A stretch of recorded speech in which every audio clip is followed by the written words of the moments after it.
Let's talk about the things that matter most, the difference that makes a difference. That's this week on the Badass Agile podcast.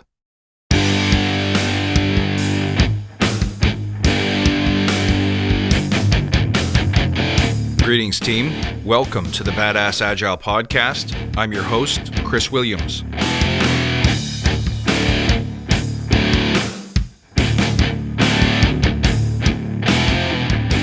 Welcome back, friend. Wonderful to see you. Thank you, as always, for tuning in. Look, you could be a great actor and starve. You can write an amazing book that nobody reads. You could be a well-trained scrum master or coach and yet fail to make impact or deliver results that matter to your customer. I'm interested in the difference makers. Let's talk about those this week.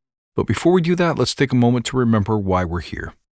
To create an elite tribe of leaders who truly serve their clients and communities by doing what matters and what works, relentlessly chasing value and excellence like a badass.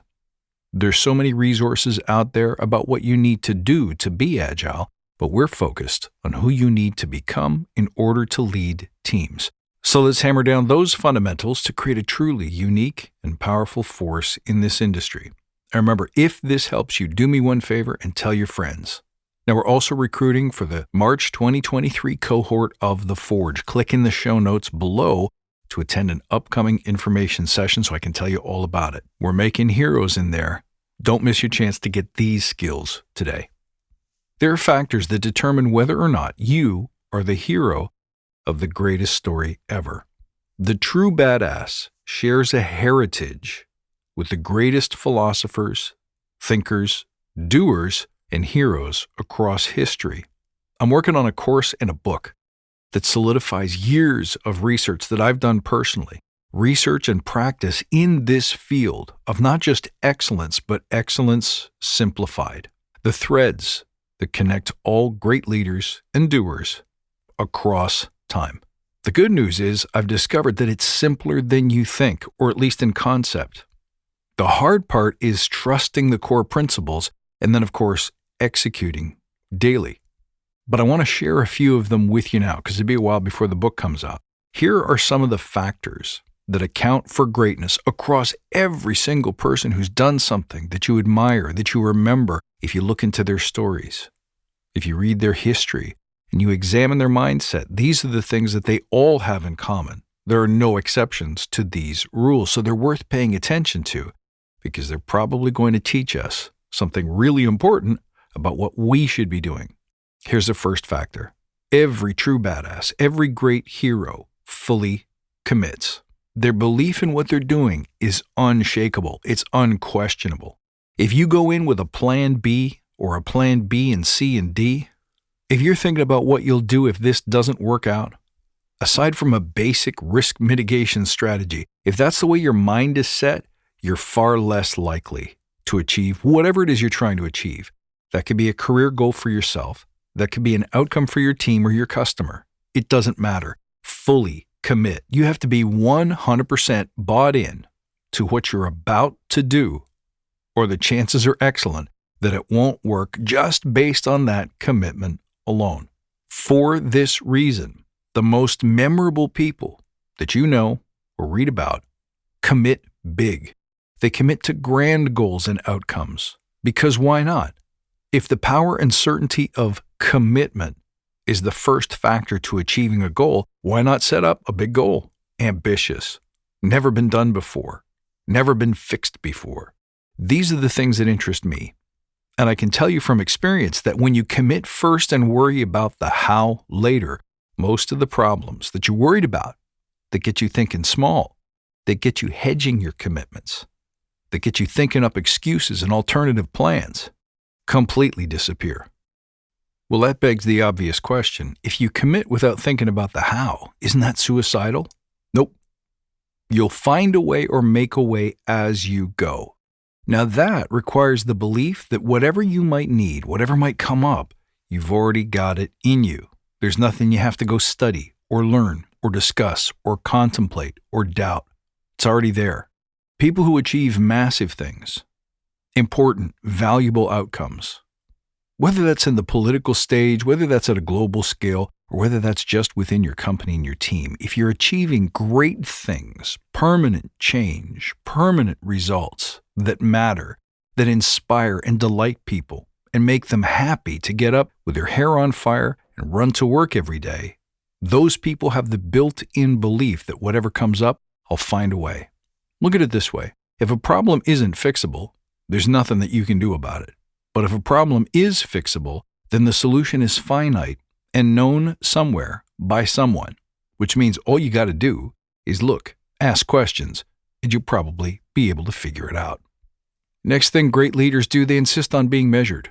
There has to be some kind of deadline or expectation, which is wildly unpopular in modern culture, but I think it's time to bring it back. People perform at their best when they know what they're shooting for, but also people perform at their best when the stakes are higher and known to them.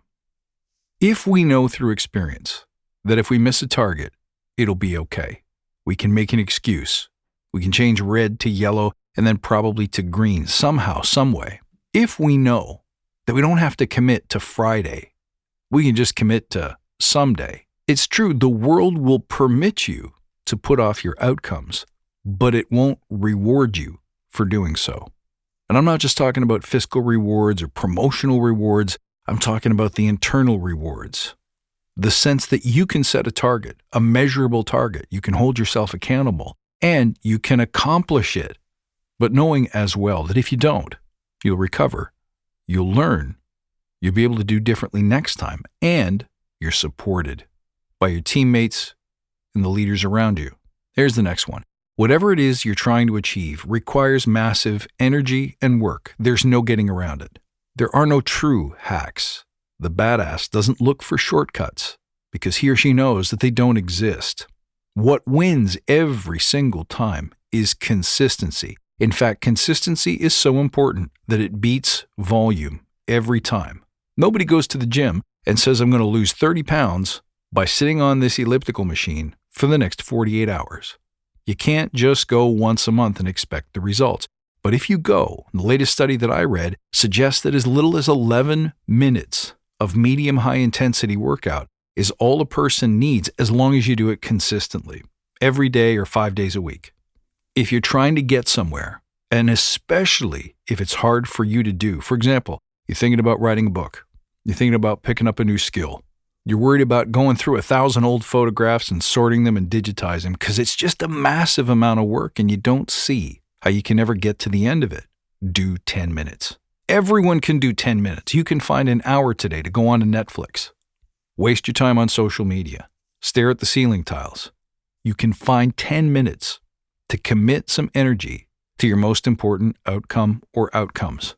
And it's the consistency of doing a little bit every day that gives you access to the multiplier effect, where just a small change of 1 or 2 or 10% daily very quickly becomes something huge.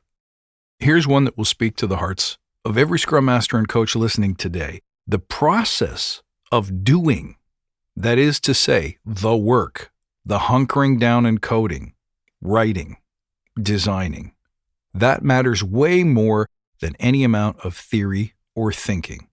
Execute and deliver. Execute and deliver. What if we're executing incorrectly? What if we're delivering the wrong thing? You'll learn as you go. Because if your delivery process takes more time than actually delivering finished, valuable work, you're ripping off your clients and your customers. That means the amount of time we spend studying, writing instead of writing, scratching our goatees over a perfect delivery process over actually delivering is largely wasted time. Nothing in human endeavor should be so complex and complicated that the process accounts for 75% of the effort. It just doesn't make any sense. We're not doing heart surgery here. We're not launching human souls into space. There are some things in life that require detailed, extensive study and review, and there are some things that just don't. Here's another thing that I've noticed all great people do religiously. They continue to refine and deepen their wisdom through study and practice. The greatest investment you can ever make is an investment in greatness. Well, hold up. I thought you just said that endless study was no good. The endless study of a process is of limited use, but what's of infinite use is study of self, self-awareness, self-excellence, self-actualization, becoming the greatest version of yourself through the knowledge and wisdom that's persisted over centuries, the knowledge and wisdom and simplicity that surround you in the everyday. Those are the things worth investing in. And I hope by listening to this podcast, you're beginning to realize that even a very small weekly investment in these ideas and putting them into practice is one of the most valuable things that you can do. These are the differences that make the difference. And in our age, if you want to stand out, if you want to be known, if you want to be selected, chosen, then you've got to have that difference. My friends, thank you as always for tuning in. You can find me at badassagile.com, on Instagram at badassagile, and in my Badass Agile communities. You can find the links in the show notes below. I look forward to seeing you next time. And until then, stay badass.